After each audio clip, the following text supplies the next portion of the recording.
Hi, welcome to History 31. We're covering the civil rights movement. So I'm going to go ahead and share. All right, so on this one, we have, let's see here. Give me just a moment. I want to make sure that if there's anything,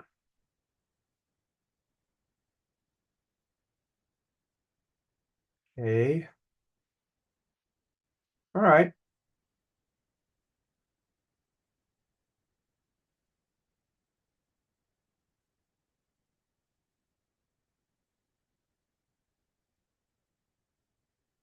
I want to make sure everything's working okay. Hello, Elizabeth. Welcome. Hello, thank Uh, you. Hi, nice to have you. Um, so on this one, right, this is a big one, the civil rights movement. So clearly, right, we've done a lot of conflict history whereby the Latino people have been victimized, they've been marginalized, they've been exploited, etc. And then we tried to show their agency and how they responded to that. And this is a great example, is the civil rights movement. So what I start off by doing is I do both structural history and great man history. Structural history is when you look at forces that are larger than any individual. So we look at like World War II and the Cold War, the economy, and how they might have helped uh, bring about a time that was ripe for people to fight for their civil rights. And then, of course, we do great man and great woman history, where we get into particular individuals who stood up and did their part. So, at any rate, with the structural history, that's what I start off here, is I try to contend, right, that with World War II, it created the military industrial complex, right, whereby a lot of big businesses had contracts with the federal government to build up our arsenal because we were basically in an arms race throughout the 50s with Eisenhower against the Soviet Union. We tried to use deterrence. We tried to build as much of a nuclear buildup as we could, and even at times, right, even supposedly bluff about how powerful we were and how much atomic weaponry we had to literally frighten the Soviet Union away from trying something hostile against us geopolitically anywhere in the world. So that supposedly created a lot of jobs and helped keep the economy on its wartime boom from World War II. All right. And so you see that a rising tide raises even the small ships. So supposedly, not just things like the gross national product, the value of all the goods that were produced in a given year and sold, but down to the disposable income of the average American, including minority groups, went up at this time. Okay. So you see here, as an example of such, Brinkley contends that the average American in 1960 had over 20% more purchasing power than he had in 1945. That's not bad. So even minority groups uh, economically benefited from the World War II and the post-war military industrial complex boom. All right. So you look historically, you look at England, especially, and other nations, and it happens quite often when you have a demographic, right, a category of the population that that rises socially and economically. It doesn't take long for them to demand more political rights. It just happens that way, and so this is no exception. So this is going to enhance expectations amongst Latinos, African Americans, women, etc., Asian Americans, Native Americans, etc. So at any rate, not only does that raise um, expectations, but also, right, the rhetoric of World War II and the way that we tried to fight against accusations of the Soviet Union during the Cold War. So in World War II, right, we had the Atlantic Charter, and we contended that we were fighting against fascism. We were fighting for individual autonomy, the human rights of every individual and every group of people. And so, the Holocaust and all those awful things that we contended that we were fighting against, it really brought to light our hypocrisy. How, and we covered that last video, how we treated the people of color, ironically, during World War II. But the hypocrisy of it, right? It just became more salient. It stood out more. It became more obvious, right, in light of World War II rhetoric. And then at the end of World War II, there was a process of decolonization.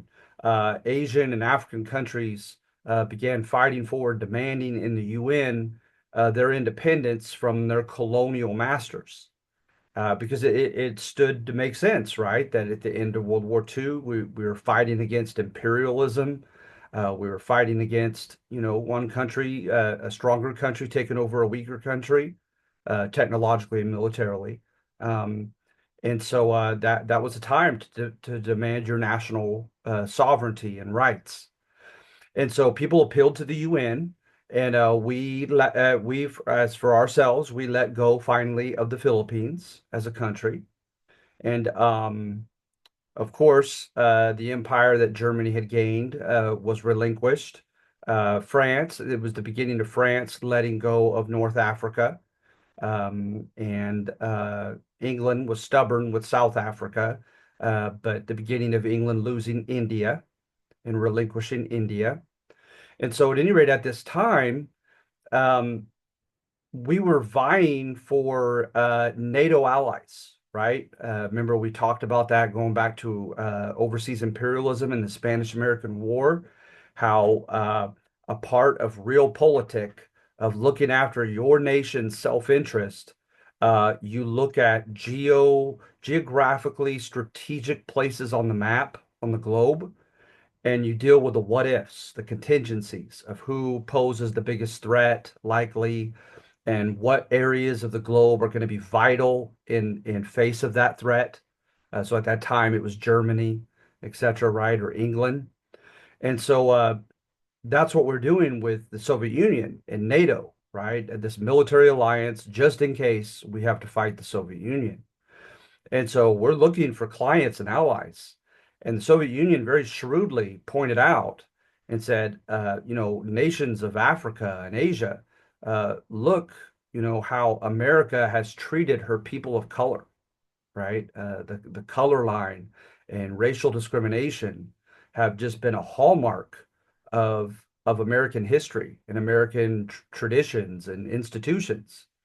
And so, why would you want to side with them? And it was probably no coincidence that Harry Truman, he desegregated the armed forces and made efforts with civil rights commissions to begin the desegregation of the State Department at the federal level. So at any rate, we felt pressure from the Soviet Union to try to diminish our level of racial discrimination, of ethnic discrimination. So at any rate, those are some structural factors, right, that played in to help um, make a ripe environment, a ripe time for the civil rights movement to erupt.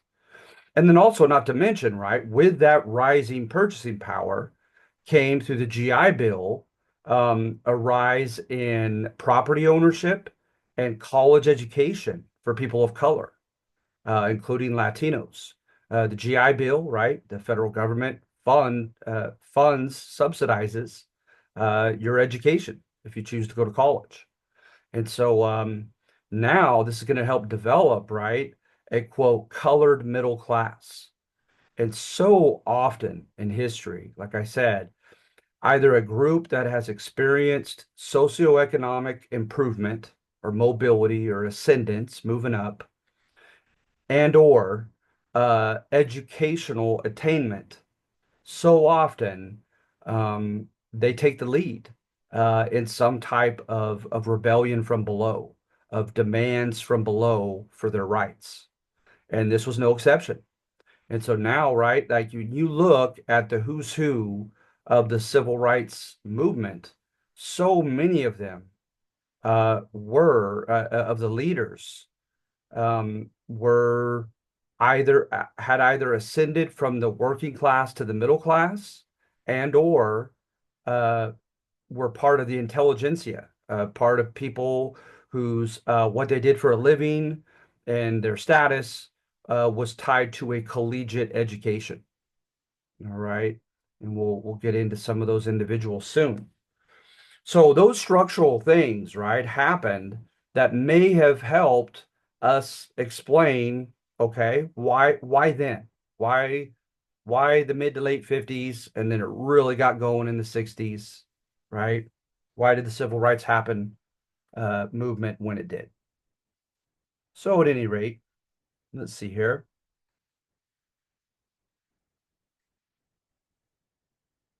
Another thing that you have um, is media. Media and television are going to take off. ABC and other networks are going to publicize different protest movements and publicize different revolutionary books like The Feminine Mystique by Betty Friedan. And they're going to help popularize the cause. All right. I have no idea why it's saying my internet is unstable. I apologize. All right, let's see here. Come on. So at any rate, um, those are some structural factors that I thought that we should keep in mind before we get into the particulars of the civil rights movement. All right, so number one, nonviolent direct action protest was necessary and effective. All right. So when you look at this, um, what I try to do is I try to do the granted but approach, right? Is I contend that, okay, granted, you have some successes won in the courts by LULAC, the League of United Latin American Citizens, of Latino middle class men mainly, who were lawyers and tied to the judiciary, and also of course the NAACP, right, for African Americans, the National Association for the Advancement of Colored People. So when they fought in the courts, right, when you look on paper, some of them were very um, substantial. Look, for instance, Morgan versus Virginia in 46. The lawyers won the invalidation of segregation on interstate transportation. Shelley versus Kramer, red line housing contracts against people of color moving in was declared unconstitutional. Okay. Let's see here. Brown versus the Board of Education, right? Arguably the most well known. Um, let's see here. I'm making another point. I don't want to get to it just yet. Let's see here.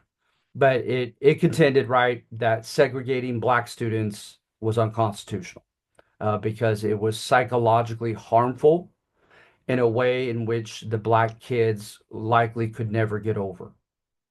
And so the famous story with the black and the white dolls and the young black girls asked which ones were pretty and which ones were ugly, and showing the psychological damage done to African American kids that were segregated in school. But, right, and here's the but, is that the enforcement of these decisions was very slow, very stubborn, very negligible. Okay. So look at it, the Shelley versus Kramer. The source I have, Michael Klarman, says it had a negligible effect on segregated housing patterns. Brown versus the board, right? It was supposed to move in with all deliberate speed, right? It was defied in the South with great stubbornness and hatred. Within 3 years, scarcely 600 Southern schools, among thousands, had even begun to make overtures toward, um, oh, that's supposed to be toward integration, not segregation. Sorry about that. All right, so let's see here. Toward integration.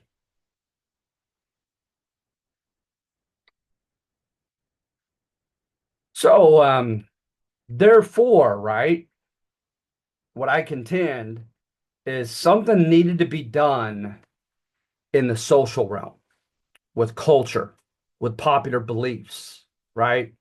With the way people were socialized, taught right from wrong, their mores, right, of proper and improper behavior.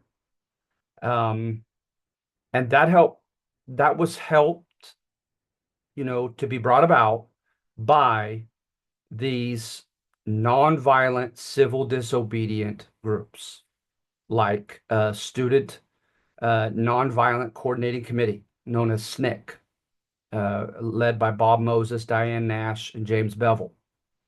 The SCLC, that wasn't what they did mostly, but the Southern Christian Leadership Conference also engaged in nonviolent civil disobedience.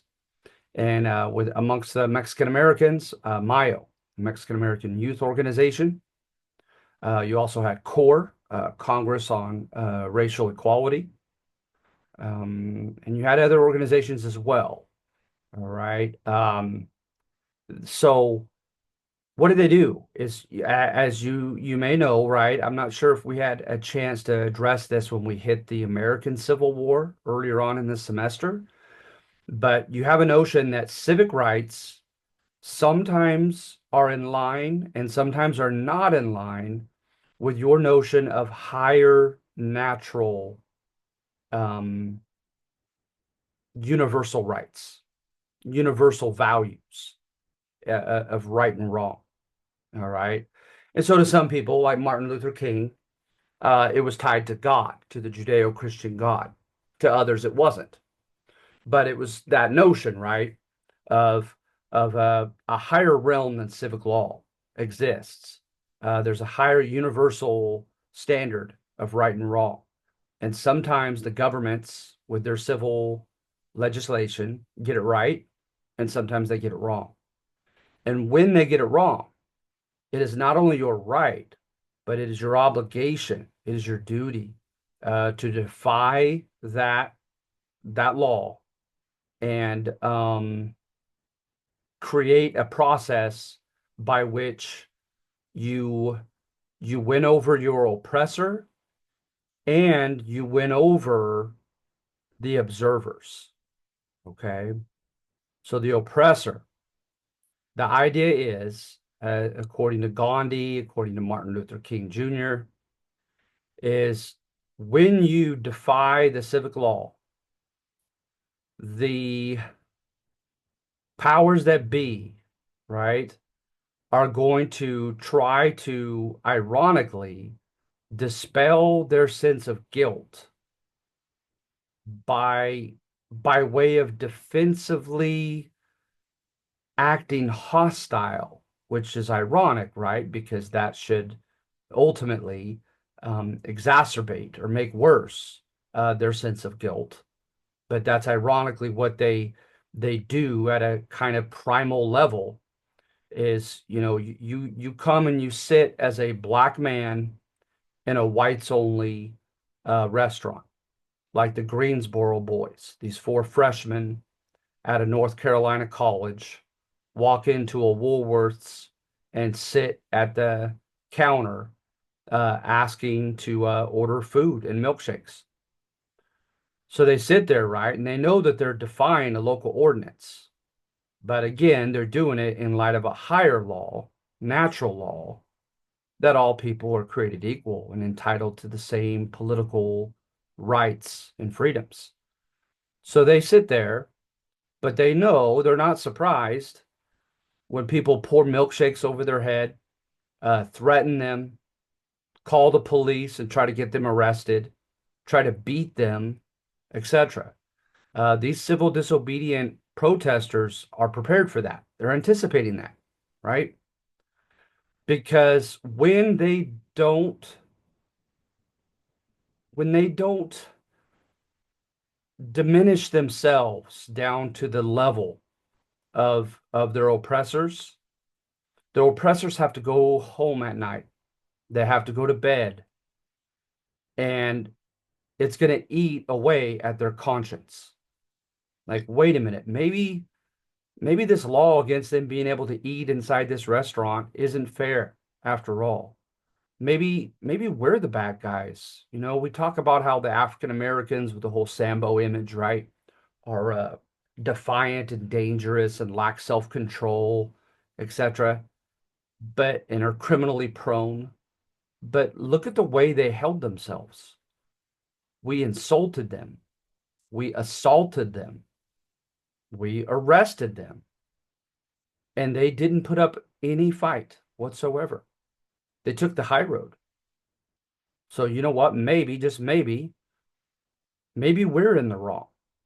That's what the hope is, right? Is to eventually win over uh, the conscience of your oppressor. But beyond that, right? There was hope by people like Martin Luther King Jr. that the majority of Americans were not overt racists, but instead were tending their own garden. That's kind of a Roman term for living your own life, worrying about your nuclear family and extended family, worrying about your job, your life, right? And from day to day, you're not really affected by racial discrimination. And so some days you're so busy, you don't spend a moment even thinking about it, much less worrying about it, much less protesting it. So with that demographic of people, okay, that are kind of distracted and temporarily indifferent, you win them over by way of the camera. You you demonstrated all over the television sets throughout the nation. Okay. And just as was the case with the radio, such was the case with the television, that even with so many people below the poverty level, a vast majority of Americans by 1960 had a television set.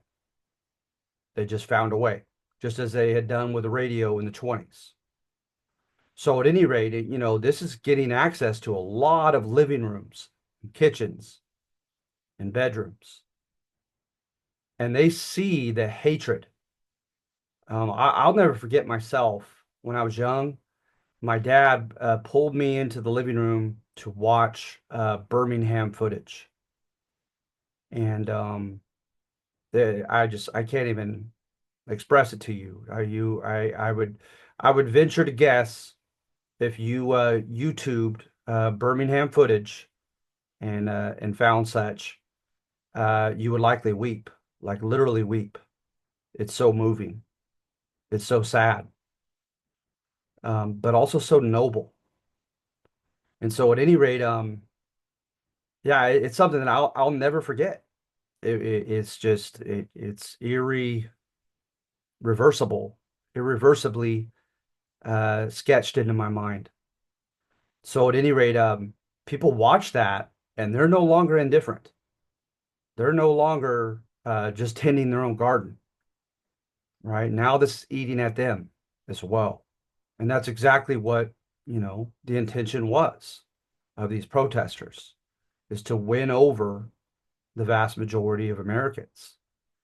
And then, of course, you have the assumption, right? You have the undergirding assumptions, two optimistic ones. One is that innately human beings are human beings, regardless of ethnicity, color, et cetera, and that all of us, like in the eyes of Martin Luther King, created by the same God, have a conscience. And with some of us, it's tougher than others to get down to it and touch it, but we all have a conscience at one level or another, and are capable of remorse and shame that could bring about change.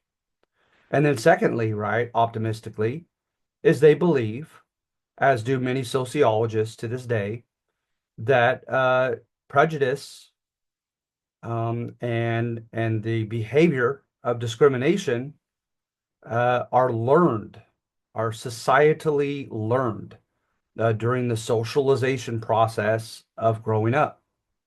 Mom and dad, aunts, uncles, grandparents, pastors, priests, um, teachers, professors, and of course, peers. Okay. And so the idea is what has been learned can be, quote, unlearned. All right. So it's something to think about. So with this one, right, I'm praising that type of protest, and I'm contending that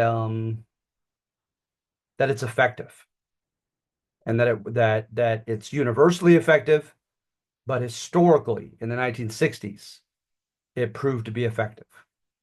All right. So let's see here. Look at this, for instance. NBC aired a 3-hour special on the American Revolution of 1963, in which correspondents like Frank McGee stated that the March on Washington and public reaction to white violence upon peaceful protesters in Birmingham, Alabama, was creating a, quote, revolution among white Americans. Historian Taylor Branch quotes President Kennedy's concern that presidential action on his part may simply be perceived as weakness in the face of public pressure and a growing rock star and king. Even where the human chords of empathy did not strike white Americans into contrition, word and copycat demonstrations made them have to confront the issue, arguably in a more dramatic, visceral manner than could any court decision. For instance, the growing numbers of white volunteers from outside the South, Yale, Stanford, would produce over 1,000 volunteers alone, received tremendous press coverage, especially in Mississippi, where they were being attacked and arrested, especially during the so-called Freedom Summer of 1964, that screamed for the nation's attention. Racial issues, claim the U.S. News and World Report, have moved out in front in people's thoughts. End of quote. The government counted 758 integrated racial demonstrations following Birmingham in 186 American cities. So I put there, some Americans were shamed, many began to think more critically and often about racial issues, and the government felt pressure to intervene and act. All right. So famously, you have not only the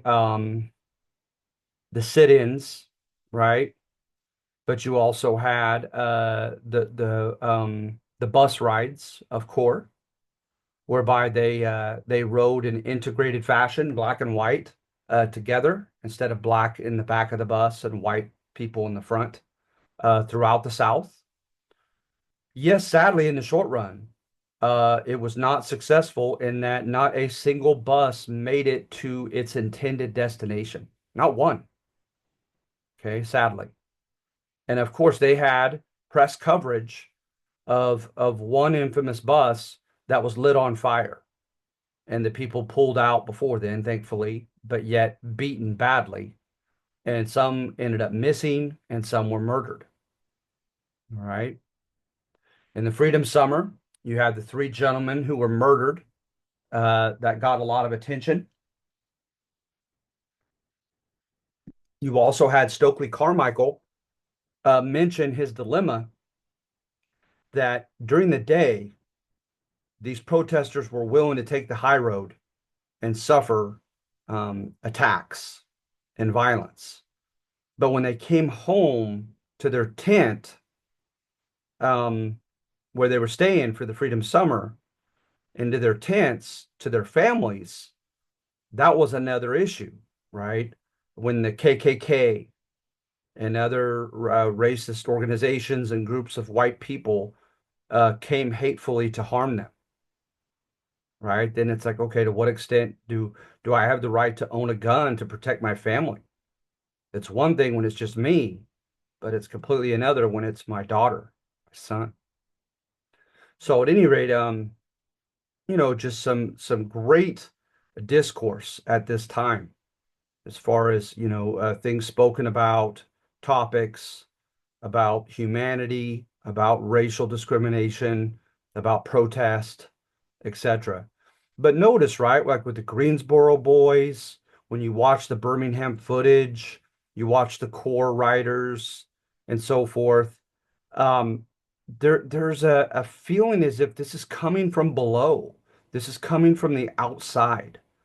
Because a lot of times, people, historians, academics, whomever, are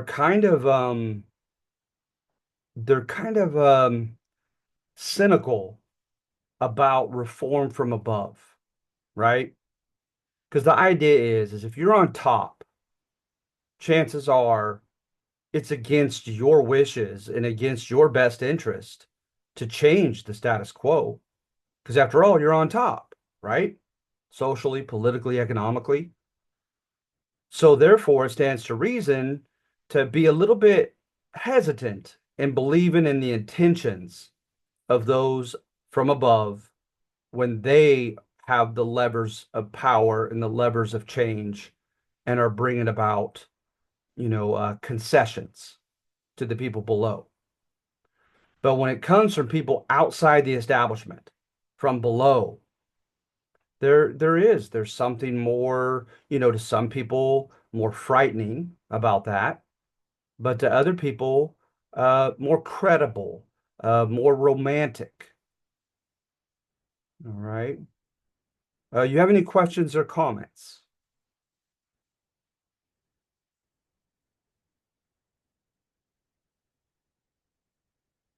Right. Not at the moment. Okay. Hi, Fernando. All right. And so, Yes, none whatsoever. Sorry. oh, no problem. Hi, Elizabeth. All right. Let's see here. Before I forget, let me write your names down.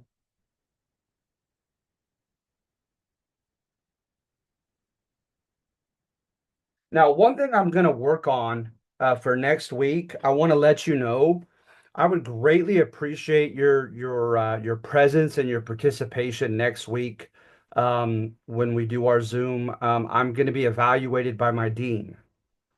So don't be surprised if I try more than I have in the past to ask you questions. Okay? No worries. All right, thank you. Okay.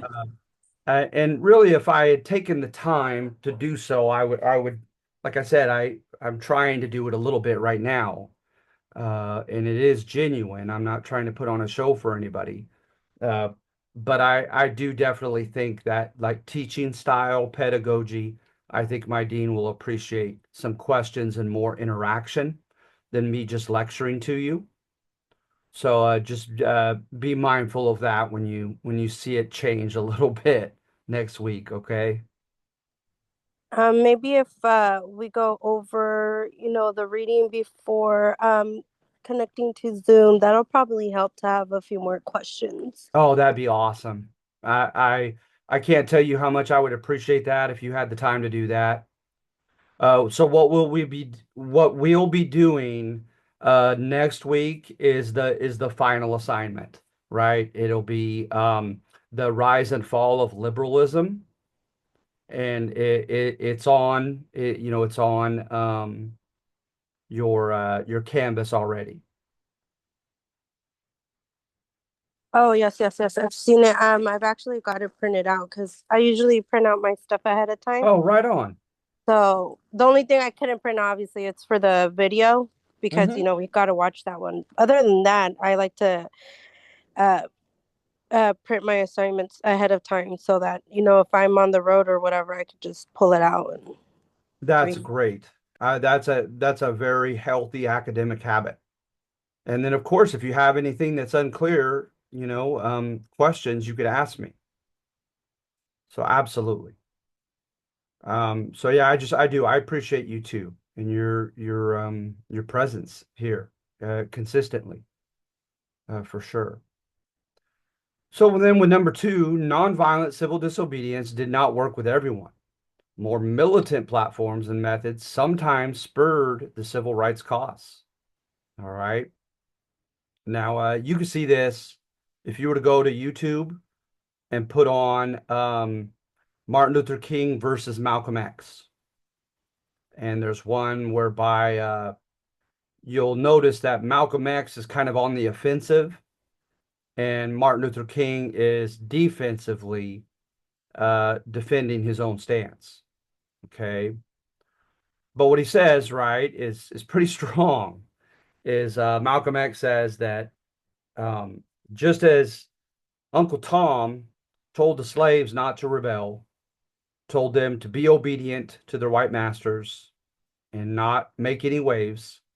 He says, so is Martin Luther King a modern Uncle Tom.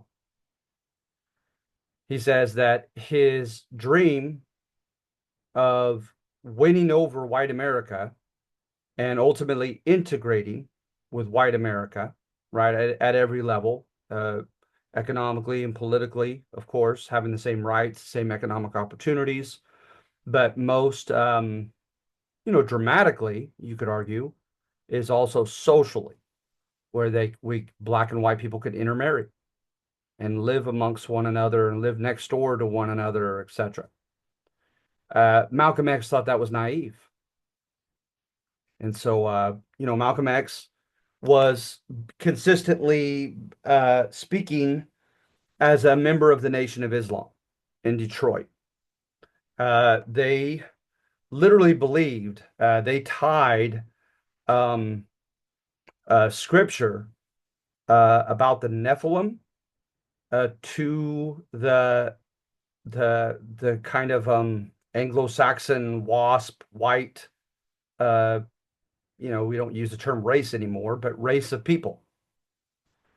With the Nephilim, right? The Bible states it's like in the book of Genesis, like the very first book, that and you guys might be more familiar with this than I am, but that supposedly the what is it?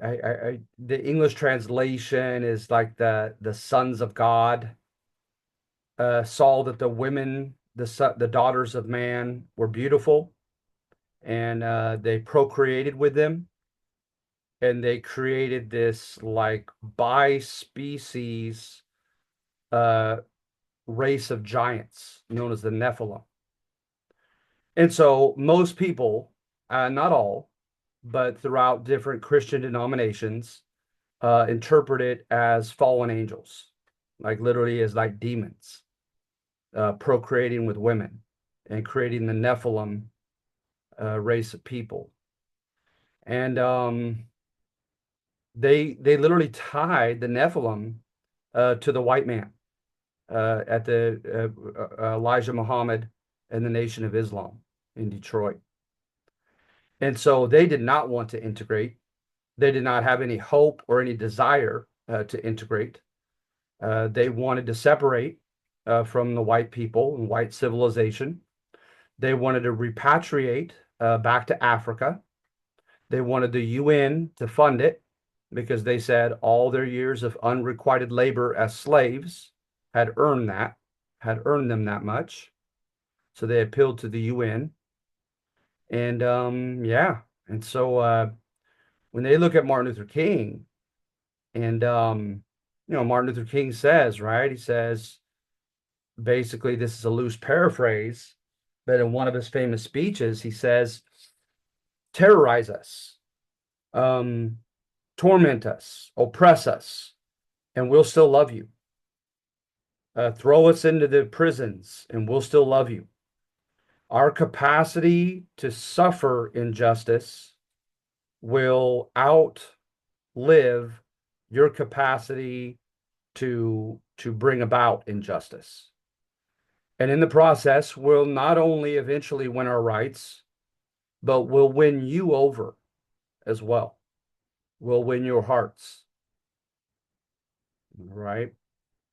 And like I said, I'm coming from a very subjective point, but as being an impressionable young man, and when that footage was shown to be by my father, like I said, it had a very positive impression on me toward the protesters of nonviolent civil disobedience, and in particular toward Martin Luther King. But I'm one person, and I was at a pivotal, impressionable age when I saw it. And Malcolm X did not have that hope. He did not have that optimism of the white American people that they could be shamed into changing. And so he did see Martin Luther King as naive. I remember there was a rendition of them in the 1980s. I think it was just called, King. Um, and the character playing Malcolm X smiles at him and says, "You're a glorious fool." And I thought that that was pretty, from what everything I've read, that that's pretty safe license taken by the writer of that movie. That, the term glorious, right?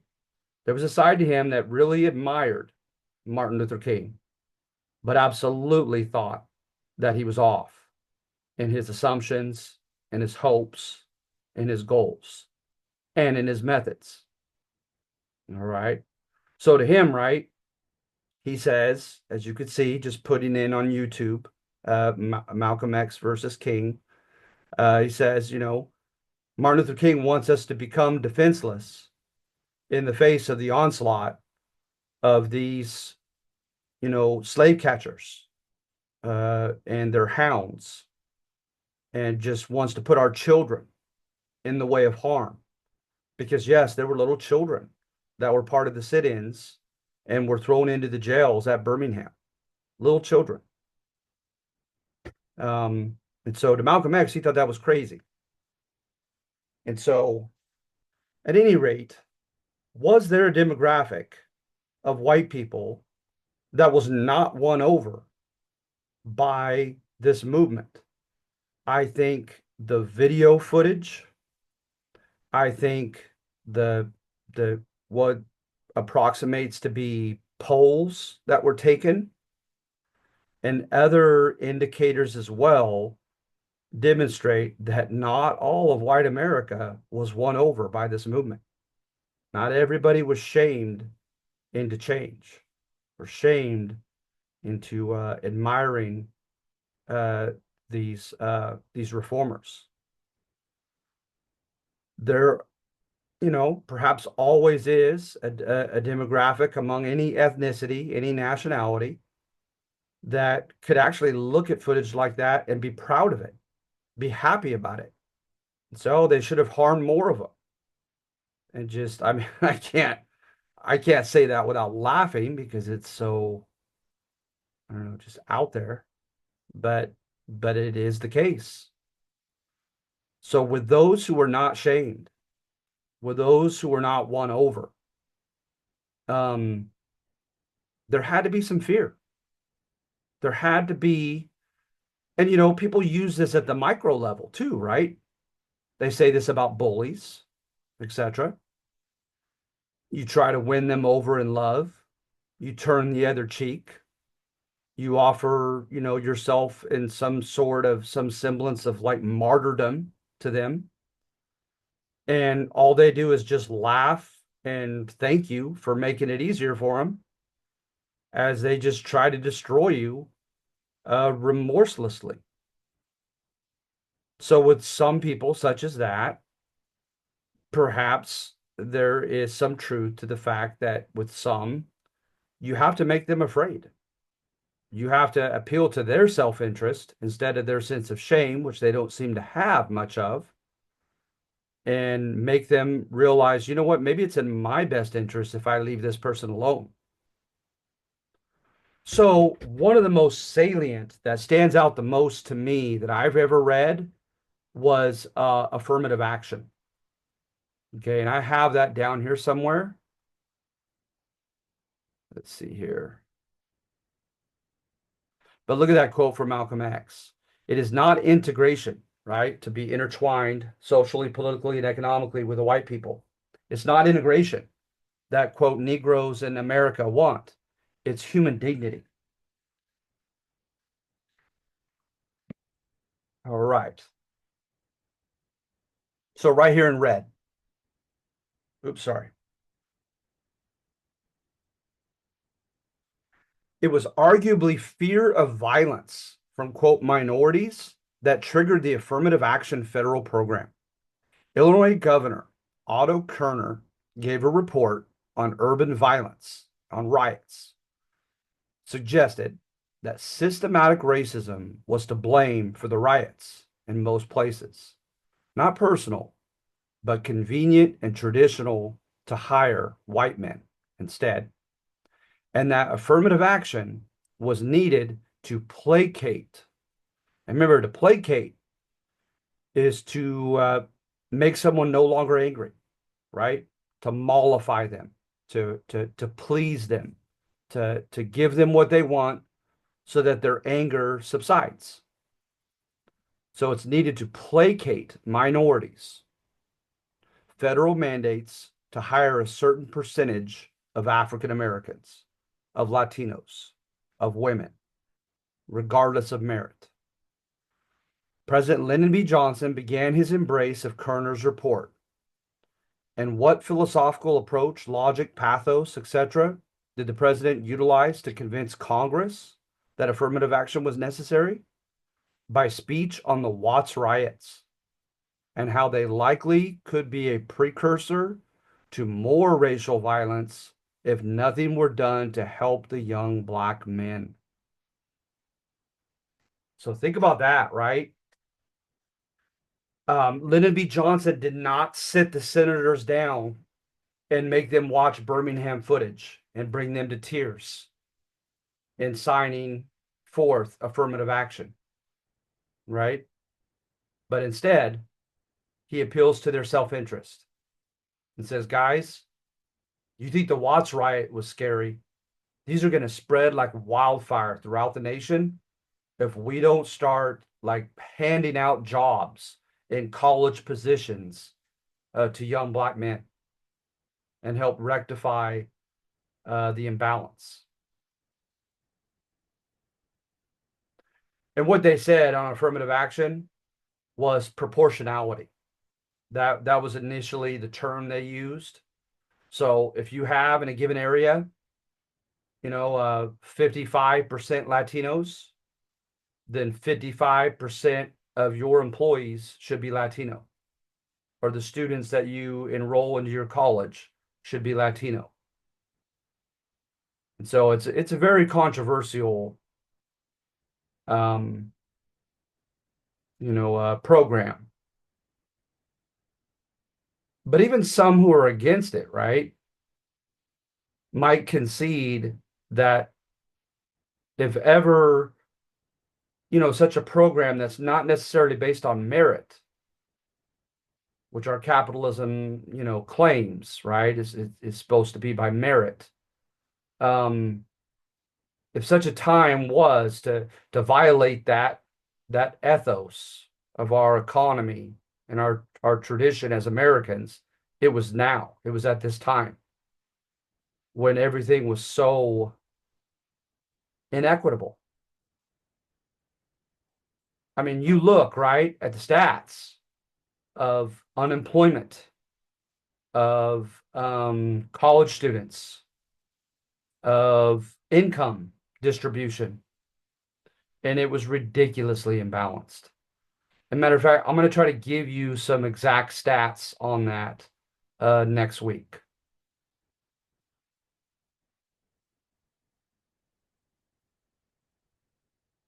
Any comments or questions on this section, right? This is a much more cynical section. What do you think of that argument? that some people have to be literally frightened into conceding rights to others. It just It's in that time it felt, I mean, I'm assuming normal just because of how everything was going around them. Uh-huh. And it kind of just it did they didn't really do much about it until they had someone do it for them. Uh-huh. Like that's what I got out of it, like out of the those times. Yeah, and I think also, right, is that when you again, when you concede it and you put it as a policy, when you do reform from above, it's like the metaphor of like an oven or something, right? You have your hand on the thermometer. You could decide, all right, 400 degrees, and I'm not going 1 degree hotter than 400 degrees, right? To cook this meal.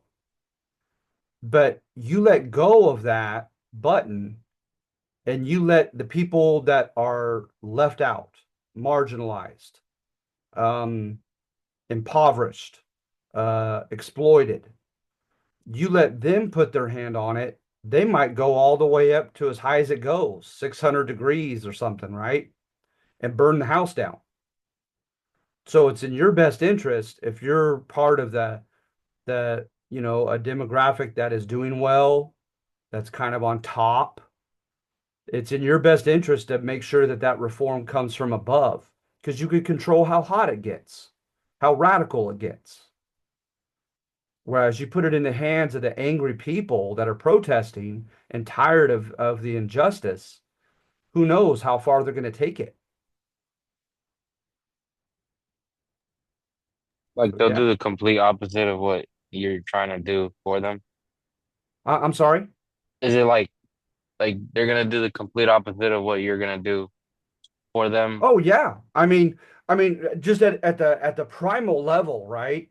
Is that they're not gonna they're angry enough with you that they're not gonna have it on their priority list to see how comfortable you are, right?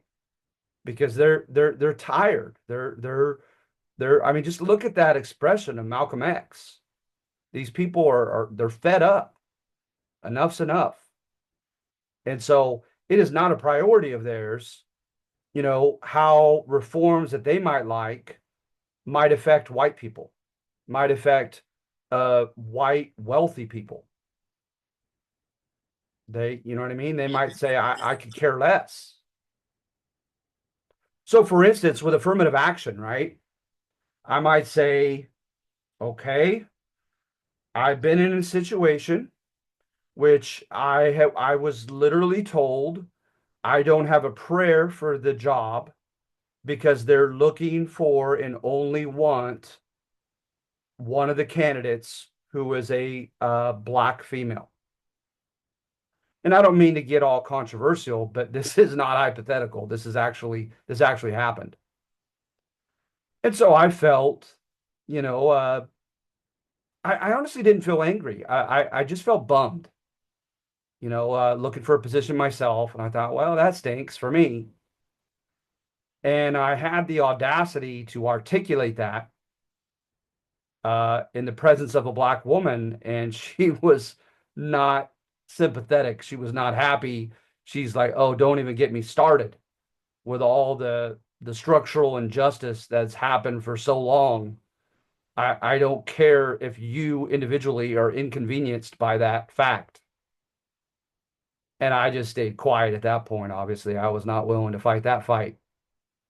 But you know what I mean? Just for that alone, that when you have a group that's fed up like that, they're not concerned about, and I'm not saying that that's wrong or that's bad, but it's not going to be their top priority. Okay, how are my reforms and changes going to affect rich white men?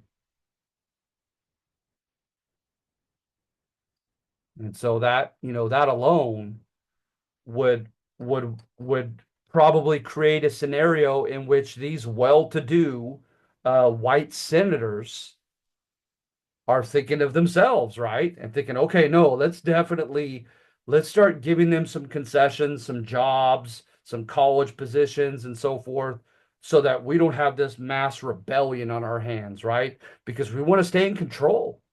We want to, again, we want to have our finger on the oven and we want to decide how hot change gets so it doesn't burn the house down. Right, like a form of submission, right? Yeah, absolutely.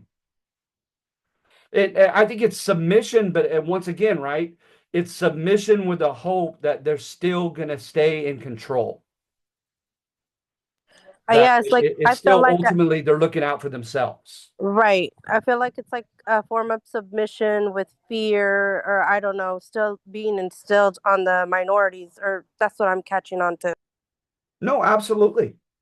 Absolutely. Because again, right, it feels like it's being conceded out of them out of fear, like you're saying, rather than just them, you know, like in section number one, just being won over by this cause and having a change of heart and just wanting on their own volition and their own initiative, to grant affirmative action policies for Black men. It didn't seem to happen that way. It seemed, as you said, more of a form of submission and concession out of fear. And Yes. then you have people say, okay, well, okay, how much do the motives really matter? Because at the end of the day, the 1964 Civil Rights Act was passed, whereby there'd be no racial discrimination in public accommodations, um, in any institution that is federally funded, especially schools, right? And hospitals, etc. The 1964 Civil Rights Act was huge. Then the 1965 Act put an end to the quota system on immigration. And also in 65, they passed a civil rights law that that made it illegal to engage in gerrymandering when you manipulate the shape and size of a voting district to try to deliberately make sure that you keep a minority group as the numerical minority in their district. And literacy tests, poll taxes for poor minorities to have to pay, and they know they can't. All those types of ways that they were cheating and getting around allowing minority groups to vote. A lot of them were fought against and secured to be illegal in the 1965 Act. So the 64 and 65 Civil Rights Acts were huge, right? And the affirmative action policy was huge, arguably, right? That you go by proportionality, and when there is a system, when there's an institution that is funded by the federal government, which is just increasing institutions by the 1960s, right? Then the federal government can mandate who is hired. And they say, we want you to stay with proportionality. So that goes with women, Latinos, African Americans, etc. All right. Or will revoke the funds. So you have that. So does it really matter the motives of the people that conceded them? Okay, maybe I don't begin to know proportions, even trying to say half and half, half versus half, or anything. I couldn't begin to even do that. But you have a proportion that was supposedly won over by the civil rights movement, right? And willingly wanted change to be brought about in the name of justice. And then you have a group that begrudgingly gave in because they're afraid of things getting much worse. But in the end, right, the policies are the policies. So does it really matter? What do you guys think?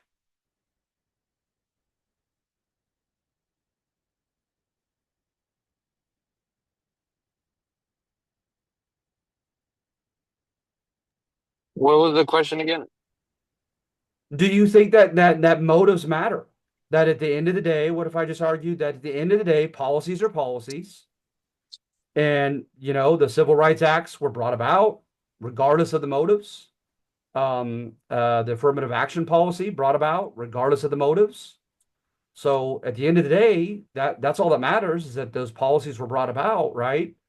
So why are we worrying so much about what motivated the white legislators to do it? Because in those times, I'm assuming that, you know, depending on your skin color, who you were, the your motive was more important than someone else's motive, no matter what your color was. Good, good. Because remember, right? We borrow from sociology the concept of putting society and history into three categories, right? Political, economic, and social. And you could put on that political list a series of impressive laws, right?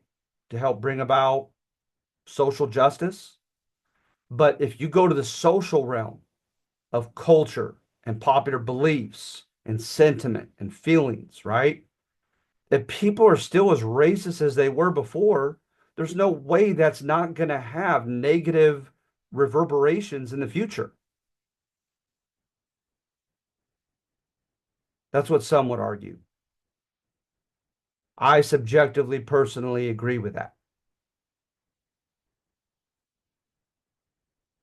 Right? I think that in any society in which you share space, citizenship, institutions like schools and government and churches, etc., right? And families, my goodness, families. Any arena in which you're sharing all that, if in the social realm you weren't genuinely won over, you were just afraid, so you conceded those rights, but you still have the Sambo image for black men. You still have that uh, that prejudice toward Latinos, that male chauvinism toward women. That's not going to manifest itself in the future. I think, of course, it will. And I agree with what you said. I think motives absolutely matter. And that's just me.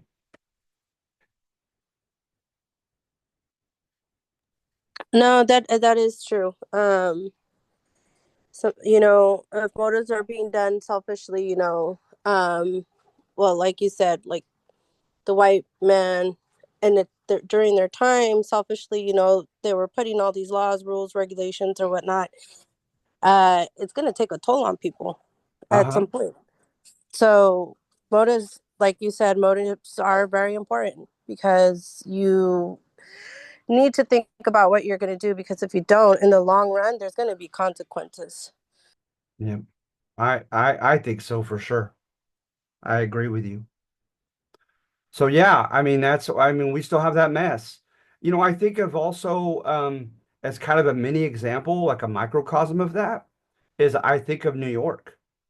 New York, some people say, right, one of the best antidotes to prejudice and racial discrimination is habituation, Aristotle's term.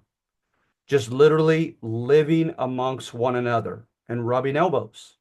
So you have lots of Italians, lots of Irish, lots of Jewish, lots of Palestinian, lots of Puerto Rican, and all these other demographics, right? Um, all living, rubbing elbows with one another in New York. So to some people, just that habituation of coexistence ought to wipe away um, prejudice and the act of discrimination, right? To me, just prejudice is the mental part, right? Of prejudging people. And then discrimination is when you put it into action and treat them differently. Um, but for various reasons. When you work with them, you go to school with them, you play sports with them, and join fraternal organizations with them. My goodness, you date them or marry them and have children with them. Um, you're going to see that they bleed like you do. They cry like you do. They have fears and concerns and dreams and desires like you do. And you're supposed to see their humanity past the the kind of superficial differences that cultures create. But that hasn't happened really in New York, has it? There's still plenty of evidence of New York just being filled with prejudice and ethnic schisms and just I don't know. I just find that fascinating that to some people that's not supposed to happen in a place that has historically remained so diverse as New York. But yet you could find to this day so much discrimination, so much prejudice, so much hatred. And I don't begin to know, why or I could guess, but I just think, that's kind of a mini example of America is we have these laws and these policies that have been put into effect that have really helped minority groups, but boy, do we not still have plenty of misunderstanding and ignorance and hatred and fear, distrust, right? Um, the fancy word, right? If you guys are familiar with it, ethnocentrism. Ethnocentrism is thinking that your ethnicity and culture are the center of the universe. They're superior to all other cultures and ethnicities. And you judge everybody else, how they do this, how they do that, how they look at this, how they look at that, by your own cultural lens.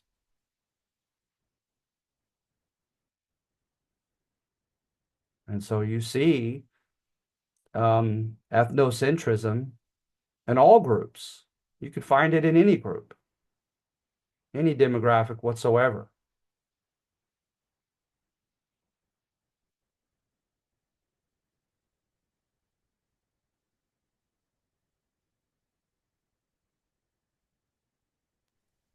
It kind of like sounds uh, like what you were speaking of earlier about children, how it's cultivated in them.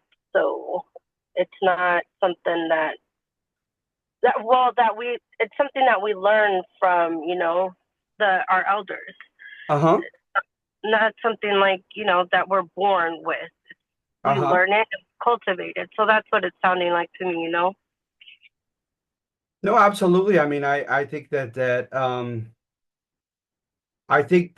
there's so much hope that rests in that there ought to be a side in all of us that that at least wants to really believe that. But there are some very well learned, educated people that claim it. I mean, my goodness, just open up.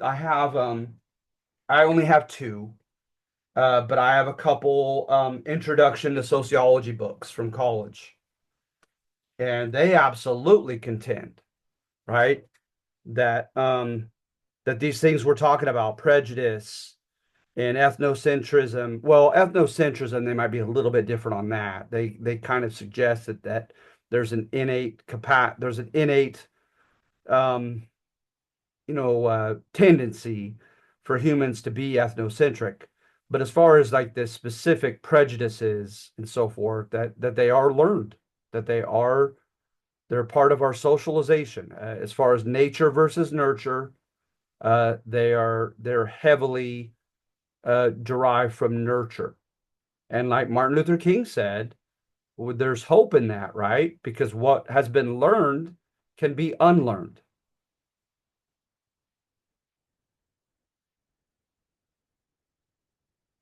So yeah, it's interesting stuff.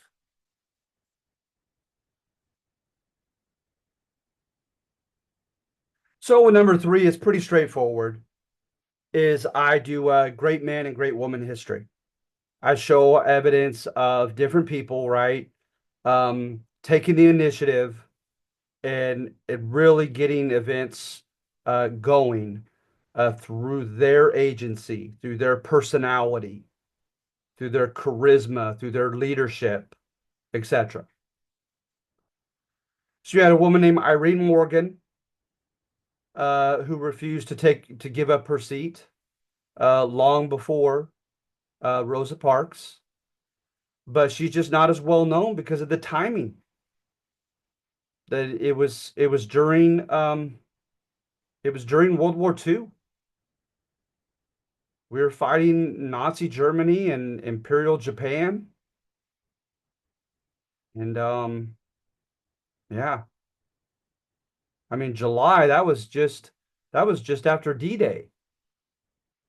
So people, it hadn't even been a month from D-Day, invading Nazi occupied France. And so we had a lot going on at that time. So with a little bit better timing, you might add, Rosa Parks did the same thing in 55. But then, right, there was a pastor with the last name Dixon, and he really supposedly encouraged Martin Luther King to take over. And as far as represent the movement with his public speeches to the press and just his leadership and charisma with getting the boycott going against the buses. So that Dixon and King and Rosa Parks, of course, who started it all, uh, got the ball rolling. As I mentioned, those four Greensboro boys, they were four African American boys that were freshmen in college. And there was a Syrian shopkeeper who kept telling them to do it. He put the idea in their head and told them that they ought to do it. And they finally did it. And I'm not trying one bit to take away any of the glory, any of the credit, any of the courage and initiative of these four young men. But I'm just adding one to it, this shopkeeper. And look, just to show the courage of these young men, look at that African American employee, how his body language with his head down. He's like, oh my gosh, I'm going to get fired. They're going to take it out on me. I can't believe these guys have the guts to be in here. Like, that was quite a bold statement. Like I said, they poured milkshakes on their heads. They threw food at him. They threatened him. And on day two, an elderly woman came up and kissed one of them on the cheek, an elderly white woman, and said, you young men should have done this long ago. And at the end of the day four, I think it was, a group of white college students were chanting in their favor inside the restaurant. So they started it, but it started gaining momentum, right? Then you have Bayard Rustin, Jim Farmer, and who else am I forgetting? Oh, the white man that was badly beaten. I have his picture down here somewhere. Right there, he's hospitalized there. I'm trying to remember his name. But these three gentlemen, Jim Farmer is the one next to him, Bayard Rustin is the one next to him in the middle. They led CORE, Congress on Racial Equality, and the Freedom Rides down into the South. That was their brainchild. That was their initiative. It was their doing. All right. And then SNCC. You have the pictures here, but you have Bob Moses, you have Diane Nash, you have James Bevel. And, they just really did a lot as key individuals getting SNCC going. And SNCC was the mother of all civil rights you could subjectively say, as some would say, was it you did not get more. There's not another organization that exemplified the civil rights movement better than SNCC. And those were the leaders. Okay. Um, Stokely Carmichael, mentioning the drama, right, of sacrificing your body on your own, but then the need to feel a need to protect your family and that drama of civil disobedience, nonviolent civil disobedience versus, self-protection, what the Nation of Islam and other groups were contending. And then, of course, you had Huey Newton and Bobby Seale here in Oakland with the Black Panthers. And they would get in cars and they would drive behind the cop cars and stop when the cop cars would stop black men and women. And they'd get out and there was an ordinance that you can't drive around with a loaded gun, but they'd have visible their guns and they'd stop their cars and contend that they had a right stepping out of their vehicles to put the bullets into their chambers. They put a lot of fear in a lot of people. When legislation for African Americans was brought about, they showed up at Sacramento with their weapons surrounding the building. A lot of it was symbolic, but not always. There was an FBI counterintelligence program known as COINTELPRO, and they had some actual gunfights with the leaders of the Black Panthers.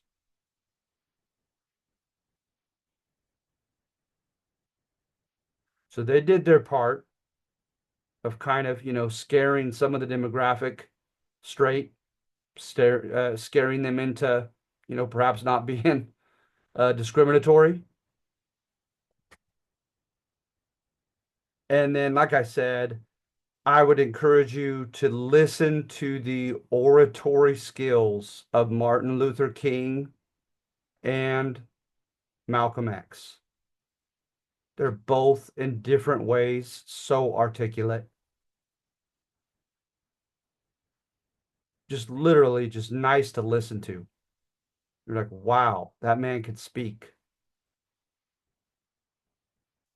You had Gloria Steinem and Betty Friedan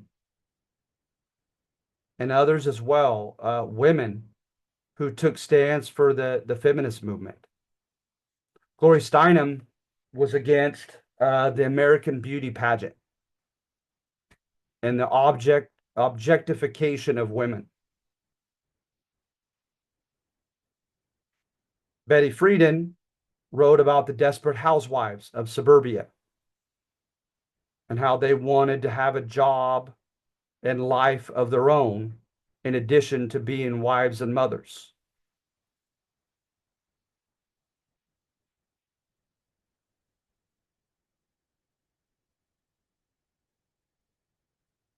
Right. And then you have Sal Castro led students on December 9th, 1968 in Los Angeles to step out of the schools.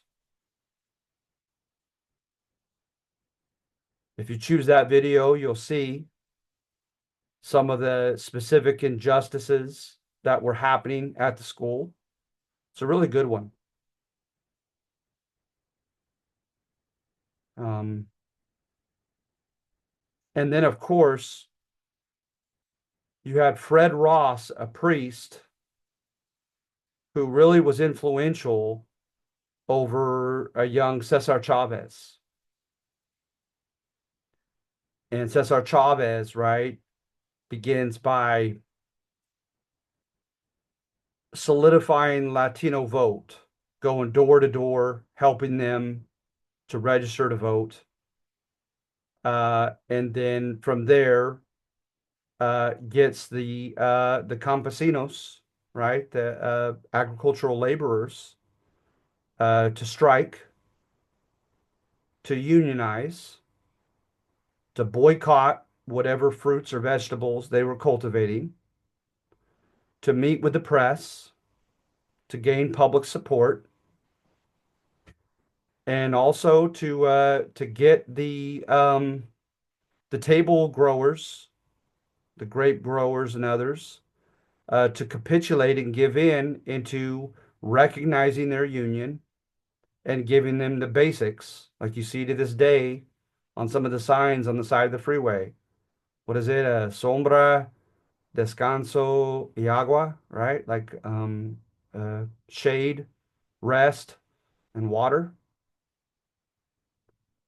And so, it's you read his autobiography, and I know it sounds cliche, but I just feel proud of him. You read his autobiography, and he doesn't boast. He's not boastful. He tries to downplay his role in everything. He's very, very humble in how he expresses his own participation in events. I think so, anyway, in his autobiography. And he's very honest. And, for one thing that really stuck with me is he gets some of his men to go undercover as day laborers for a particular table grower, big CEO, right? Farmer. And he catches them in his lies about how much of a break they get, how much he's paying them per day, etc., right? They come away with the evidence, and he could have so easily gone to the press and just buried that guy. But instead, right, he goes to the guy and says, "Hey, man, I don't want to shame you publicly, but I've caught you in a lie. I've got a handful of guys that have been working for you and you didn't know it.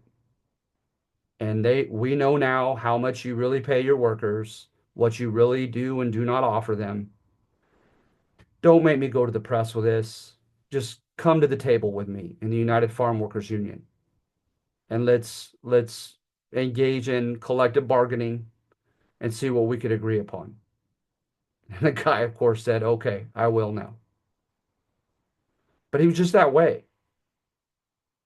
Um, Dolores Huerta did everything by his side that was needed. Wasn't that long ago, and she came to MJC. I had a family important thing, and I was unable to go. I was so bummed out that I missed that. But yeah, she came to MJC just last month, but she was an integral part as well. And then if you watch the political organization of the Latino people, you'll see these two gentlemen here, Jose Angel Gutierrez in the brown shirt and Rodolfo, known as Corky Gonzalez, on the far right. And I tell you what, man, you see that picture of Jose Angel Gutierrez, and he has almost an unassuming appearance about him, right? He's got the academic air about him with his glasses and bigote and his nice dress. But just watch that video. That guy has a fire in him. He's angry. He goes after the Texas Rangers. He goes and gets the Latino people to vote for Latino candidates only. He tries to um, to become the presidential candidate for La Raza Unida Party, the Mexican American Party, when it was already kind of decided that Gonzalez or another gentleman uh, from Denver were going to do it instead of him from South Texas. But he's just a fiery personality, and you'll see if you see the video. and he single-handedly did a lot. But again, right, a lot of these leaders were middle class. They finally, and throughout the 50s, their family had come to know a comfortable income, and a lot of them were college educated. And that's probably not a coincidence, with the exception of some, like Cesar Chavez, from very humble origins. And then you have the Little Rock Nine at the bottom, and just look at the hatred in the eyes and faces of the white women looking at her. She's part of the Little Rock Nine that, remember, they'd already made the decision in Brown versus the Board of Education to integrate the schools, K through 12. And she's going to a high school in Little Rock, Arkansas, where it's supposed to be integrated, right? And she is just absolutely just tasered with hatred and threats and so forth. All nine of them.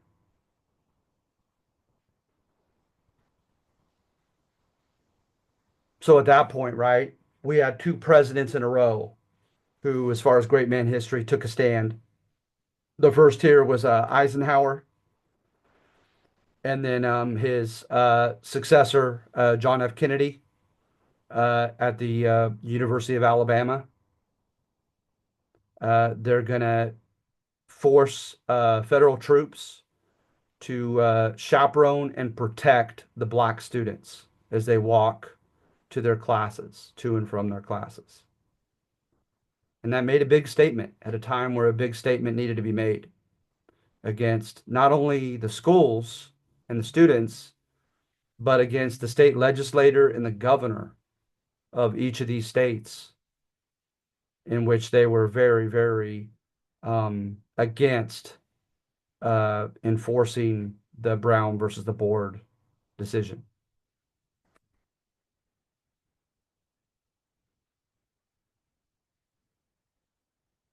And then, of course, who I did not give enough credit to because I'm just not well read on it, unfortunately, not yet, as I intend to rectify that very soon. Um, but that is our key lawyers for NAACP, for LULAC, for the Latinos, right? Who helped win some of those big cases to win rights in the courts. Because I don't mean to downplay those victories in the courts. They were key in that, for many, many future years, there wasn't much of a need to add to them because that injustice had been ended formally, legally, at that point with those major decisions. But I just make the point in number one, right, trying to be argumentative and opinionated, is that they took their sweet time enforcing those decisions, carrying them out, right? Because sadly, so many elected assemblymen, so many elected governors, congressmen were racist at that time and were not happy about those court decisions that helped minority groups.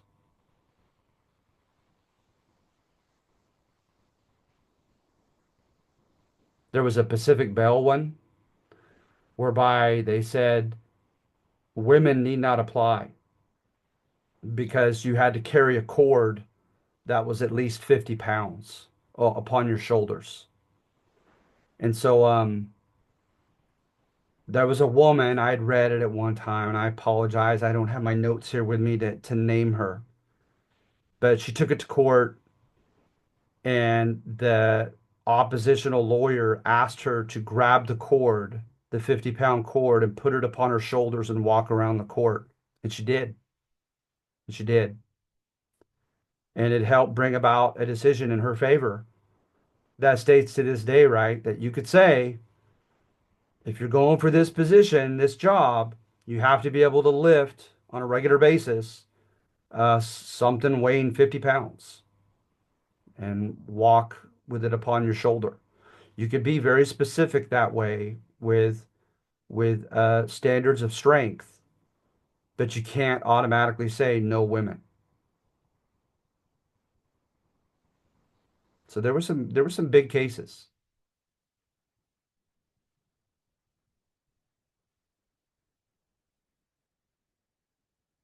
Right? So any questions or comments?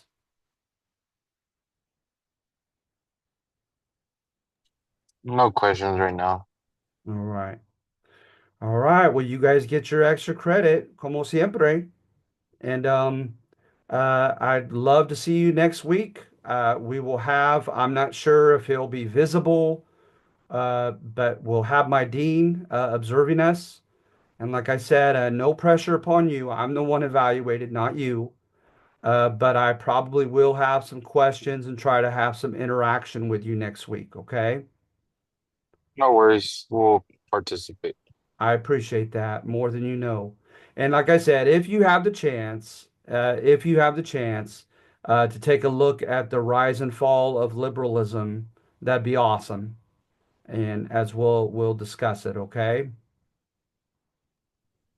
Okay, sounds good. All right. Thank you too. Thank you. You guys take care, okay? All right, you too. Thank you. All right. Bye-bye. Right. Bye.